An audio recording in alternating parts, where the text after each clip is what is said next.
Coming home to a laundry room full of water is a homeowner's nightmare.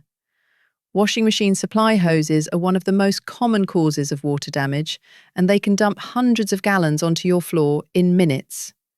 Here is your immediate game plan. Your safety is the first priority. If water has reached any electrical outlets or the machine is running, do not step in the water. Turn off the power at the breaker panel first. Once safe, turn off the water valves behind the machine to stop the flow.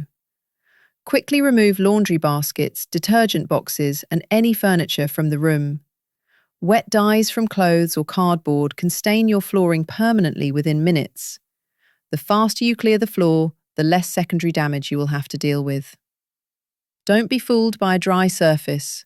Water easily travels under vinyl flooring and through tile grout, getting trapped in the subfloor. Mopping up the visible puddle removes the mess, but it does not dry the structure underneath.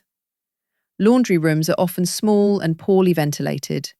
The water trapped behind heavy machines and under baseboards creates a high-risk zone for mold growth in as little as 48 hours, if not dried with professional-grade air movers. A flooded laundry room requires more than a mop. To ensure your subfloor is dry and your home is safe from mold, call the experts. Contact Gold Coast Flood Restorations.